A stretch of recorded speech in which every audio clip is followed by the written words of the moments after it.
यीशु मसीह के मधुर नाम में नई सृष्टि के इस कार्यक्रम में सभी अपने दर्शकों का हृदय से स्वागत करते हुए पिछले अध्ययन को आगे बढ़ाते हुए हम लोग प्रभु यीशु मसीह के नाम के बारे में अध्ययन कर रहे हैं। और जैसा कि हमने पिछले भाग में 2 पुस्तकों के बारे में बहुत अच्छा रेफरेंस दिया था, आप भी उन पुस्तकों को परचेज कर सकते हैं, ये ऑनलाइन अवेलेबल हैं। जो पहली पुस्तक है उसका नाम है the wonderful name of Jesus, जिसके ऑथर E.W. केनियंस हैं। साथ ही साथ एक और पुस्तक है जिसके ऑथर केनेथ E. हिगिंस हैं, और इस बुक का जो टाइटल है वो है द नेम ऑफ जीसस। इन दोनों ही प्रभु के सेवकों ने प्रभु यीशु मसीह के नाम के अध्ययन को किया है और फिर उसे मंडली में दिया है कि मंडली में पाए जाने वाले हर एक सदस्य प्रभु यीशु मसीह के नाम के सिग्निफिकेंस को जाने। ये तो ठीक है, लेकिन कैसे ये प्रभु यीशु मसीह का नाम हमारे और आपके जीवन में इसका इस्तेमाल होता है, और क्यों कर और कैसे प्रभु यीशु मसीह ने स्वयं इस यीशु के नाम को परमेश्वर पिता से अपनी मंडली के लिए पाया है। जानना है कि स्वयं प्रभु यीशु मसीह को किसी बड़े नाम की ज़रूरत नहीं थी। उसे अपने आप को क्रूस की मृत्यु को उठाने की कोई ज़रूरत नहीं थी, और ना ही उसे मृत्यु को हराने की कोई आवश्यकता थी अगर उसके स्वयं के जीवन के लिए देखें, क्योंकि यीशु तो मसाया है, परमेश्वर है, और परमेश्वर का मृत्यु से कोई भी संबंध नहीं है। लेकिन इन सारे कष्टों को परमेश्वर ने मनुष्य बनके इसलिए सह लिया कि मनुष्य के जीवन से, इस पाप और मृत्यु की व्यवस्था से, जीवन और आत्मा की व्यवस्था के द्वारा मानव जाति को उद्धार के लिए एक मार्ग खोल दिया। और इन्हीं सारे प्रकरण में प्रभु यीशु मसीह ने इस बड़े नाम को पाया है, जो नाम आज मंडली में पाए जाने वाले हर एक सदस्यों के लिए ही नहीं, परंतु संसार में हर एक मनुष्य जो जन्म लेता है, वो किसी भी समाज का हो, उसे प्रभु यीशु मसीह के नाम की आवश्यकता है, क्योंकि यीशु के नाम के ही द्वारा मनुष्य जाति उद्धार, मुक्ति और मोक्ष को सेत-मेत में पा सकती है। पिछले भाग में हम लोग ने इन दोनों ही ऑथर्स के द्वारा प्रभु यीशु मसीह के नाम से संबंधित 3 बातों के बारे में जाना था, जिसमें जो सबसे पहली बात है, जो इस संसार में भी हम देखते हैं, वो है कि आज भी संसार में लोग इस बड़े नाम को विरासत में पाते हैं। जैसे कि राजा के परिवार में पैदा होंगे तो उसे राजा का नाम मिल जाता है। संसार में आज बहुत बड़े बड़े परिवार भी हैं, उनका एक नाम है संसार में, और उनके परिवार के वंश को आगे बढ़ाने के लिए ये नाम विरासत में आने वाली जनरेशन को मिल जाता है, जिसे हम लोग कहते हैं कि उसने इस नाम को विरासत में पा लिया। Means a person has inherited the name from his family. और फिर इसके बाद जो दूसरा तरीका नाम को पाने का है, वो किसी नाम को जीतने से जुड़ा हुआ है। जीतने का मतलब यह है कि ये नाम जो है वो एक तरीके से कमाया जाता है। एक बड़ी मेहनत के बाद एक इंसान किसी भी अपने क्षेत्र में इस नाम को अचीव कर सकता है, जिसका एक साधारण एग्जाम्पल है खेल की जगत में। हम लोग बहुत से ऐसे नामों को देखते हैं जिन्होंने अपने नाम को उस खेल के क्षेत्र में जीता है या उसे बना लिया है। इस प्रकार से जो दूसरा नाम है वो अचीव किया जाता है या उसे जीता जाता है। और फिर इसके बाद जो तीसरे प्रकार से नाम किसी व्यक्ति विशेष को मिलता है, वो उसे एक उपाधि के रूप में मिलता है। और इसका बेस्ट एग्जाम्पल जो है वो यूनिवर्सिटी सिस्टम्स का हम समझ सकते हैं। जैसे किसी भी देश में उस देश की सरकार के द्वारा यूनिवर्सिटीज़ जो खोली जाती हैं, उन्हें ऑथराइज किया जाता है कि वो अपने यहाँ जो पढ़ने वाले बच्चे हैं, उनकी जब शिक्षा पूरी हो जाए और वो अपने सारे सब्जेक्ट्स में पास हो जाएं, तो यूनिवर्सिटी को ये अथॉरिटी है गवर्नमेंट की ओर से कि वो ऐसे बच्चों को डिग्री प्रदान करें। मतलब उन्हें डिग्री कन्फर करने की अथॉरिटी है। और जब भी एक स्टूडेंट अपनी डिग्री को कंप्लीट कर लेता है तो कॉन्वोकेशन के दिन उसे डिग्री जो है वो कन्फर की जाती है, उसे डिग्री की उपाधि मिलती है कि अब फलाना एक इंजीनियर हो गया, एक डॉक्टर हो गया, या उसने ग्रेजुएट की डिग्री कंप्लीट कर दी एग्रीकल्चर में, वो एक एग्रीकल्चरिस्ट हो गया, या वो एक साधारण साइंस ग्रेजुएट हुआ, या वो आर्ट्स ग्रेजुएट हुआ। इस प्रकार से एक व्यक्ति एक उपाधि के रूप में एक नाम को इस संसार में अपने पढ़ाई के क्षेत्र में मेहनत करके रिसीव कर सकता है या पा सकता है। और इन्हीं तीन संसार में पाए जाने वाले जो तरीके हैं, उन्हीं के आधार पर हम लोग परमेश्वर के वचनों में जाकर के देखेंगे आज इस बात का अध्ययन करते हुए कि प्रभु यीशु मसीह को किस प्रकार से ये नाम मिलने पाया। बार बार इस बात को समझने की ज़रूरत है कि यीशु मसीह को व्यक्तिगत अपने जीवन के लिए किसी नाम की ज़रूरत नहीं थी, और ना ही उसे नाम की ज़रूरत है, क्योंकि वो स्वयं परमेश्वर है। और मनुष्य के जीवन को पाप से मुक्ति दिलाने के लिए उसे मनुष्य जब पड़ना पड़ा, तो मनुष्य बनके उसने इस संसार में सारी मानव जाति के लिए उद्धार के एक मार्ग को अनंत काल के लिए तो खोल दिया। लेकिन जो काम उसने उस क्रूस पे किया है, उस काम को आज इस संसार में लागू करने के लिए संसार के हर एक मानव जाति के लिए एक नाम दिया गया, जिस नाम को सबसे पहले यीशु मसीह ने पाया, और फिर उसके बाद ये नाम आज हर एक के लिए फ्री में सेत में उपलब्ध है कि जो भी प्रभु का नाम लेगा, जैसा कि प्रेरितों के काम उसके 2 अध्याय के 21 पद में, जब पेंतिकुस्त के बाद प्रभु यीशु मसीह के प्रेरित और चेले जो लगभग 120 की संख्या में थे, पेंतिकुस्त के दिन जब वे सब पवित्र आत्मा से भर गए, तब पतरस ने खड़े होकर बोल्डली इस प्रचार को किया, क्योंकि उसने इस प्रभु के नाम के प्रकाशन को पा लिया था। और तब उसने कहा कि जो भी यीशु के नाम को लेगा वो उद्धार पाएगा। इसी के आगे हम लोग ने प्रेरितों के काम उसके 3 अध्याय में उस बड़े चमत्कार को भी देखा जो पतरस के द्वारा उस मंदिर में किया गया, कि वो जन्म का जो अपंग था, यीशु मसीह के नाम और उसके विश्वास से जो प्रभु यीशु मसीह के नाम पर था, उस नाम की सामर्थ्य से उसने उस चमत्कार को कर दिखाया। करने वाले पतरस और यूहन्ना नहीं थे, लेकिन प्रेरितों के काम 3 अध्याय के 16 पद में पतरस ने बहुत सफाई से बताया था कि ये चमत्कार जो आप देखते हो, इस चमत्कार को करने वाला यीशु का नाम है, और मेरा विश्वास जो यीशु मसीह के नाम पर है।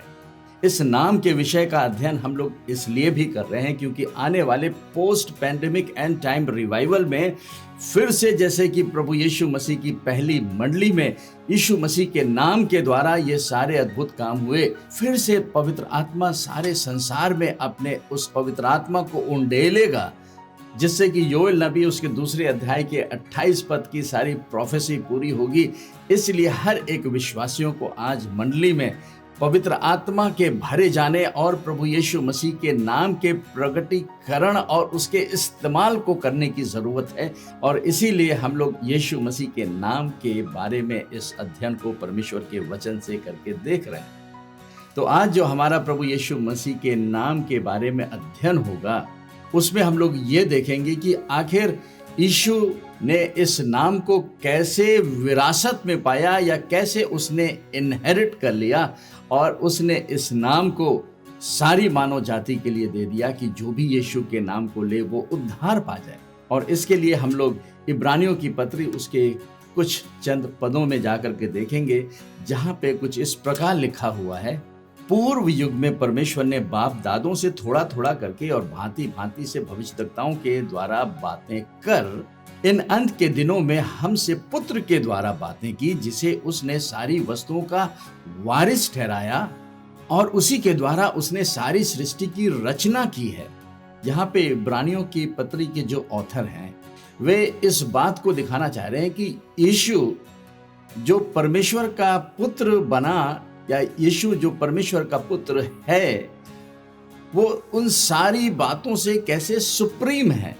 सारी बातों का मतलब सब बातों के ऊपर प्रभु यीशु मसीह जो परमेश्वर का पुत्र है।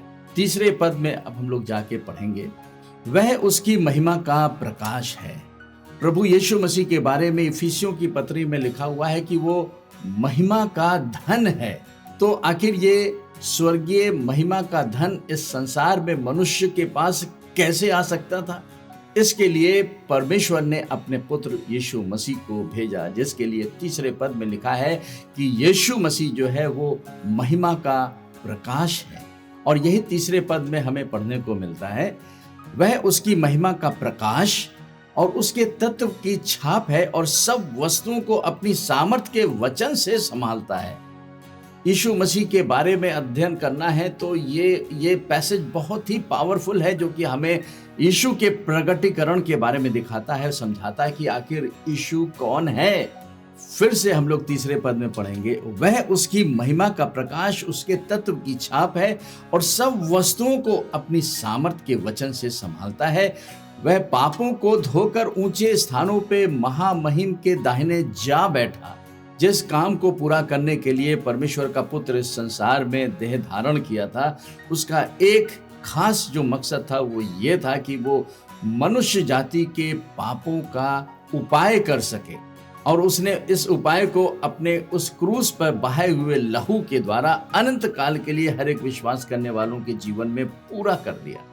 और जब पूरा कर दिया तो फिर वो वापस जा करके अपने परमेश्वर पिता के दाहिने हाथ पर विराजमान हो गया। चौथे पद में आगे लिखा हुआ है, और स्वर्गदूतों से उतना ही उत्तम ठहरा जितना उसने उनसे बड़े पद का वारिस होकर उत्तम नाम पाया, the most excellent name of Jesus. और फिर पांचवें पद में लिखा हुआ है, क्योंकि स्वर्गदूतों में से उसने कब किसी से कहा, परमेश्वर ने कभी भी स्वर्गदूतों से नहीं कहा कि तू मेरा पुत्र है, आज तू मुझसे उत्पन्न हुआ है, और फिर यह मैं उसका पिता होऊंगा और वह मेरा पुत्र होगा। आज हम लोग इब्रानियों की पत्री पहले अध्याय उसके पहले से छठवें पद तक इन बातों को देखेंगे और समझेंगे कि आखिर किस प्रकार से परमेश्वर के पुत्र ने इस नाम को इनहेरिट किया है हमारे और आपके लिए। यहां पर हम लोग ने पहले पद से तीसरे पद तक प्रभु यीशु मसीह की सुप्रीमेसी को देखा कि वो सारी बातों में हर एक बीइंग से, हर एक प्राणियों से सुप्रीम है। और उस सुप्रीमेसी में चाहे वो स्वर्गदूत भी हैं, जिसे हम लोग पवित्र स्वर्गदूतों के रूप में भी जानते हैं, यीशु मसीह जो परमेश्वर का पुत्र है, इन सारे बातों से, इन सारे बीइंग से, इन सारे प्राणियों से, जो आत्मिक प्राणी हैं उनसे कहीं ज्यादा सुप्रीम है। लेकिन जब हम चौथे पद में पढ़ते हैं तो वो इस सुप्रीमेसी को किस प्रकार से वचन कहता है, और स्वर्गदूतों से उतना ही उत्तम ठहरा। इस बात को समझने के लिए हम लोग इंग्लिश के एम्पलीफाइड वर्जन में भी जाके पढ़ेंगे, देखेंगे, जहां कुछ इस प्रकार लिखा हुआ है चौथे पद में, having become as much superior to angels since he has inherited a more excellent and glorious name than they, means that is son, the name above all names। बहुत ही सुंदर, प्रभावशाली और गहरा प्रकाशन इब्रानियों के लेखक यहाँ पर बताते हैं यीशु मसीह के बारे में कि एंजल से, स्वर्गदूतों से भी कहीं उत्तम नाम प्रभु यीशु मसीह ने पाया। जो शब्द उत्तम है वो कहां से आया? लिखा हुआ है कि he has inherited a more excellent and glorious name। इसका मतलब है कि प्रभु यीशु मसीह ने कहीं ना कहीं, कभी ना कभी इस संसार में उस बड़े एक्सीलेंट ग्लोरियस नेम को, नाम को हमारे या कलीसिया के लिए विरासत में पाया। He inherited this name। जैसा कि इस पाठ में हम लोग इसी विषय पे अध्ययन कर रहे हैं कि आखिर यीशु मसीह ने इस नाम को कैसे पाया। जो पहला तरीका यीशु मसीह के नाम को पाने का था वो है कि उसने विरासत में इस एक्सीलेंट और ग्लोरियस नेम को मंडली में पाए जाने वाले हर एक विश्वासियों के लिए पाया। और यही नाम फिलिपियों में जब हम लोग पढ़ते हैं दूसरे अध्याय में तो लिखा है कि ये नाम, यीशु का नाम, हर एक नामों से सुपीरियर है, श्रेष्ठ नाम दिया गया है। इसका मतलब ये है कि परमेश्वर के पास ये नाम, ये टाइटल और इसकी सारी कार्य करने की सामर्थ जो है वो स्वर्ग में उसके पास थी, जिसे कि प्रभु यीशु मसीह ने इस संसार में क्रूस के द्वारा उस कार्य को पूरा करने के द्वारा इस नाम को इनहेरिट कर लिया, विरासत में पा लिया। पिछले भाग में हमने बातचीत किया था कि किस प्रकार से इस संसार में बच्चे अपने माता पिता के कैरेक्टर्स को, उनके लक्षण को कैसे इनहेरिट करते हैं। एक और एग्जाम्पल के द्वारा हम लोग इस इनहेरिटेंस को समझने की कोशिश करेंगे कि संसार में जो माँ बाप की प्रॉपर्टी होती है, तो माँ बाप संसार में जब अपने समय को पूरा कर लेते हैं तो वो एक लीगल डॉक्यूमेंट के द्वारा, जिसे विल कहा जाता है, वो अपनी जो भी प्रॉपर्टी के हिस्से को कर करके अपने बच्चों को दे देते हैं। इस प्रकार से उनके सारे जो फिजिकल प्रॉपर्टीज इस संसार में जो उन्होंने कमाया है, बनाया है, वो अपने बच्चों को वो कैसे ट्रांसफर करते हैं, उसके लिए एक फैक्टर होता है जिसे कहते हैं लीगल डॉक्यूमेंट या विल कहते हैं।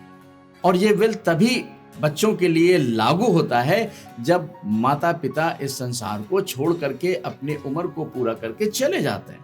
तो जो भी उनकी प्रॉपर्टीज हैं उसका ट्रांसफर उनके दिए गए उस पेपर पे लिखे हुए लीगल डॉक्यूमेंट के द्वारा आधारित होता है और फिर बच्चों को बांट दिया जाता है उनकी प्रॉपर्टीज को, और उनकी विल के अनुसार फिर वो प्रॉपर्टीज उनके बच्चों को मिल जाती है। तो जैसा कि चौथे पद में बहुत सफाई से लिखा हुआ है कि यीशु मसीह ने इस बड़े नाम को, उत्तम नाम को पाया है। इंग्लिश के एम्पलीफाइड वर्जन में ये आया है कि that Jesus inherited the most excellent and most glorious name. इसलिए हमें प्रभु यीशु मसीह को परमेश्वर का पुत्र करके जानना जरूरी है, और ये भी मानना जरूरी है कि परमेश्वर के पुत्र का जो परमेश्वर है, जो उसका पिता है, वो यीशु मसीह के द्वारा आज हमारा भी परमेश्वर और हमारा पिता बन गया है। जितनों ने यीशु मसीह पर विश्वास किया, यीशु मसीह के पास वो अधिकार है कि वो उन्हें परमेश्वर के पुत्र बनने का अधिकार दे दे। तो अभी तक हम लोग ने जो पहली बात देखी कि यीशु मसीह ने इस बड़े उत्तम नाम को इनहेरिट किया है, जिसे हम लोग ने इब्रानियों की पत्री उसके पहले अध्याय के चौथे पद में पढ़ के देखा। फिर अब ये सवाल होता है कि आखिर यीशु मसीह ने ये नाम कब इनहेरिट किया, कब उसे विरासत में ये नाम दिया गया। और इस बात को समझने के लिए हमें 5वें पद को पढ़ना पड़ेगा, जहां कुछ इस प्रकार लिखा हुआ है, क्योंकि स्वर्गदूतों में से उसने कब किसी से कहा, तू मेरा पुत्र है, आज तू मुझसे उत्पन्न हुआ। ये सारी बातें परमेश्वर पिता ने स्वर्गदूतों से नहीं कही। पुत्र होने का जो अधिकार और पुत्र होने की जो कार्य थे वो केवल मसीहा के द्वारा पूरे किए गए, उस क्राइस्ट के द्वारा पूरे किए गए, जो इस संसार में यीशु बन के आ गया, अपना एक देह धारण किया जिसका नाम है यीशु मसीह। और उसी के लिए वचन कहता है कि स्वर्गदूतों में से उसने कब किसी से कहा, तू मेरा पुत्र है, आज तू मुझसे उत्पन्न हुआ, और फिर ये मैं उसका पिता हूंगा और वह मेरा पुत्र होगा।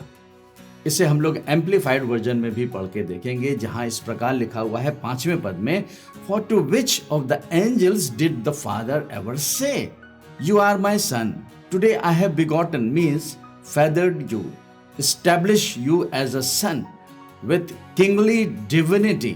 ये सारी बातें परमेश्वर पिता ने किसी भी एक स्वर्गदूत से नहीं कही।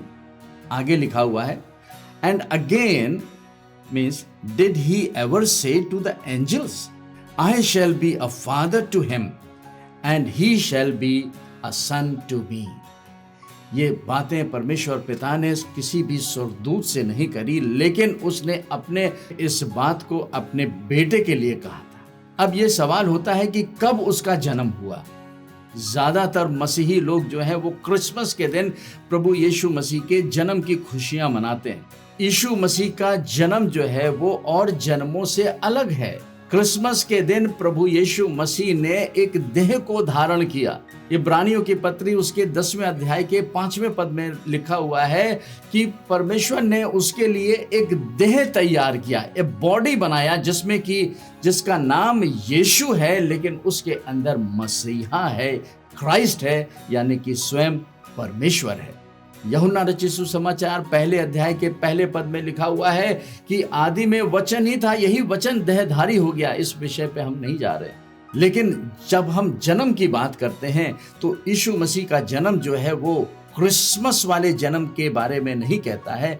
इसके जन्म के बारे में हम लोग प्रेरितों के काम उसके 13 अध्याय के 33 पद में पढ़ के देखेंगे, जहां पे भजन संहिता के रेफरेंस को पत्रियों में दिया गया है, बताया गया है कि आखिर कब परमेश्वर के पुत्र का जन्म हुआ। हम लोग इस बात का अध्ययन कर रहे हैं कि आखिर यीशु मसीह ने अपने इस बड़े एक्सीलेंट नेम को कैसे इनहेरिट किया, कैसे उसे विरासत में मिला। ये बहुत साफ है कि यीशु ने इस नाम को अपने पिता के द्वारा विरासत में पाया है कि ये नाम उसकी मंडली, उसकी देह के पाए जाने वाले विश्वासियों के लिए इस्तेमाल किए जाएं। प्रेरितों के काम उसके 13 अध्याय के 33 पद में कुछ इस प्रकार लिखा हुआ है कि परमेश्वर ने यीशु को जिलाकर, यहां पे हमें समझने की बात है, प्रभु यीशु मसीह के रिजरेक्शन को समझना है। यीशु मसीह के जन्म की खुशियां, क्रिसमस को हम सब मनाते हैं, अच्छी बात है। और उस दिन तो प्रभु यीशु मसीह का देह धारण हुआ था। उस दिन तो प्रभु यीशु मसीह के अपने माता के गर्भ के 9 महीने के पूरे होने का दिन था, जिसे हम लोग क्रिसमस कहते हैं।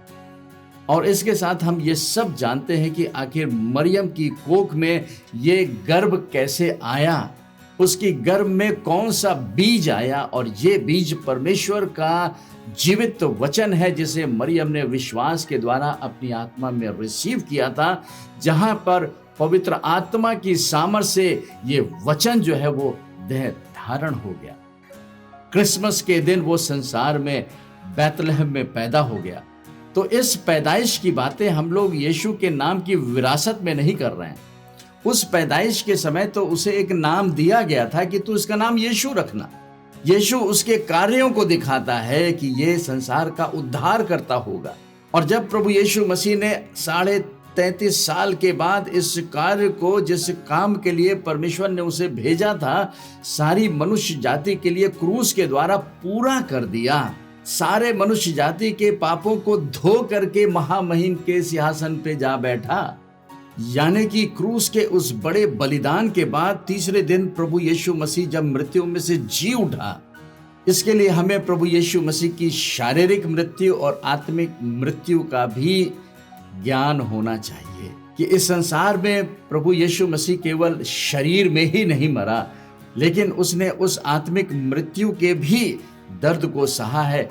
और ये आत्मिक मृत्यु उसे तब मिली जब परमेश्वर पिता ने सारी मानव जाति के पापों को उठा करके यीशु मसीह के ऊपर डाल दिया। क्योंकि लिखा है 2 कुरिन्थियों उसके 5 अध्याय के 21 पद में, वो जो पाप से अज्ञात था उसी को परमेश्वर पिता ने हमारे और आपके लिए पाप ठहरा दिया। पाप जो एक आत्मिक सब्सटेंस है और पाप का प्रभाव मनुष्य की आत्मा पर रहता है, और परमेश्वर पिता ने सारी मानव जाति के पाप को उठा करके यीशु मसीह की आत्मा पर डाल दिया। और इस प्रकार मसीह यीशु ने उस बड़े आत्मिक मृत्यु को भी सहा है, क्योंकि क्रूस पर यीशु मसीह ने कहा, हे पिता तूने मुझे क्यों छोड़ दिया। ये आत्मिक मृत्यु एक अलगाव को दिखाती है, जिसका प्रभाव उसके शरीर पर भी पड़ा कि शरीर में भी उसने अपनी आत्मा प्राण के अलगाव को भी सहा। शरीर पर तो उसने पाप पर दंड की आज्ञा को तो उठाया, लेकिन साथ ही साथ उसने आत्मा में भी हमारे और आपके पापों के दंड को चुकाया। और जब दंड को चुका करके तीसरे दिन मुर्दों में से जी उठा है, सारी मानव जाति के लिए एक नई रेस को उसने अपने अंदर बना लिया है। तब इसे हम लोग प्रेरितों के काम उसके 13 अध्याय के 33 पद में पढ़ के देखते हैं कि परमेश्वर ने यीशु को जिलाकर वही प्रतिज्ञा हमारी संतान के लिए पूरी की, जैसा उसने भजन में भी लिखा है, तू मेरा पुत्र है, आज मैं ही ने तुझे जन्माया है। तो प्रभु यीशु मसीह का जो आत्मिक जन्म हुआ था, जिसमें सारी मानव जाति जो दूसरे आदम में जन्मी थी, वो है प्रभु यीशु मसीह के रिजरेक्शन का डे। और इसी प्रमाण को संत पौलुस भी रोमियो की पत्री उसके पहले अध्याय के 3 पद में भी कुछ इस प्रकार से कहते हैं। अपने पुत्र हमारे प्रभु यीशु मसीह के विषय में प्रतिज्ञा की थी कि वह शरीर के भाव से तो दाऊद के वंश से उत्पन्न हुआ, इसलिए वो आने वाले दिनों में मिलेनियम किंगडम में वो राजा की तरह राज्य करेगा और उसके राज्य को कोई रोक नहीं सकेगा, क्योंकि वो दाऊद के वंश से जन्म लिया। वह शरीर के भाव से तो दाऊद के वंश से उत्पन्न हुआ और पवित्रता की आत्मा के भाव से मरे हुओं में से जी उठने के कारण सामर्थ के साथ परमेश्वर का पुत्र ठहराया। और पवित्रता की आत्मा के भाव से मरे हुओं में से जी उठने के कारण सामर्थ के साथ परमेश्वर का पुत्र ठहरा है। हालेलुया। इंग्लिश के एम्पलीफाइड वर्जन में लिखा हुआ है, and as to his divine nature, according to the Spirit of holiness, was openly designated to be the Son of God with power in a triumphant and miraculous way by his resurrection from the dead, Jesus Christ our Lord. इस प्रकार से प्रभु यीशु मसीह ने मृत्यु को हरा करके जब तीसरे दिन मुर्दों में से जी उठा है, तो परमेश्वर ने कहा कि तू मेरा पुत्र है और तेरा नाम तुझे ये यीशु दिया जाता है। And Jesus Christ inherited the name of Jesus. ये वो नाम है जो हर एक नामों से श्रेष्ठ है। उसने जो नाम इनहेरिट किया, लिखा है the most excellent and most glorious name. तो कैसे प्रभु यीशु मसीह ने इस नाम को हमारे और आपके लिए विरासत में लिया? मृत्यु में से सामर्थ के साथ जी उठने के द्वारा परमेश्वर पिता ने अपने इस बड़े नाम को यीशु मसीह को ट्रांसफर कर दिया। ये नाम परमेश्वर पिता ने स्वर्ग में रखा था, जो कि यीशु मसीह के सारे कार्यों के पूरा होने के बाद उसको ये नाम विरासत में दे दिया, जो आज प्रभु यीशु मसीह ने सारी मंडली को ट्रांसफर कर दिया है कि जो भी यीशु मसीह के नाम को लेगा वो निश्चय उद्धार पाएगा। और इसी के साथ उद्धार पाने के बाद हम अपने आत्मिक जीवन में इस प्रभु यीशु मसीह के नाम को सामर्थ के साथ ले सकते हैं, जैसा पतरस और यूहन्ना ने प्रभु यीशु मसीह के नाम और उस विश्वास के द्वारा जो यीशु के नाम पर है, उस अपंग के जीवन में एक बड़े चमत्कार को कर दिया। ये एक चमत्कार करने वाला जो नाम है वो यीशु का नाम है, जो इनहेरिट किया है प्रभु यीशु मसीह ने और आज हमारे और आपके लिए उपलब्ध है।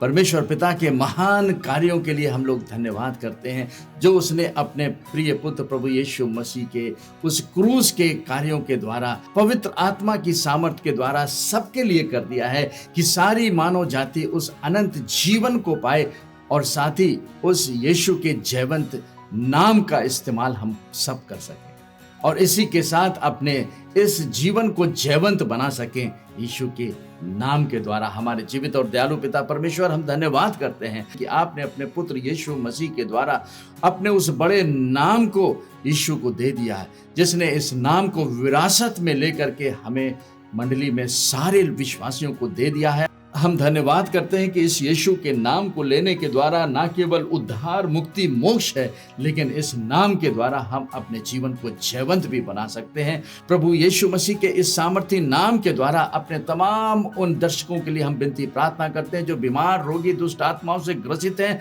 निराश हैं। प्रभु यीशु की शांति और यीशु मसीह की चंगाई का अभिषेक उनके जीवन में उतरे और वो एक बड़े छुटकारे को पाए। पवित्र आत्मा के अभिषेक को यीशु मसीह के नाम से हर एक विश्वासी अपने जीवन में पा करके परमेश्वर की महिमा और स्तुति करे। इस प्रार्थना को आपके पुत्र, अपने उद्धारकर्ता यीशु मसीह के सामर्थी नाम से मांगते हैं, आमीन। प्रभु आपको बहुत बहुत आशीष दे।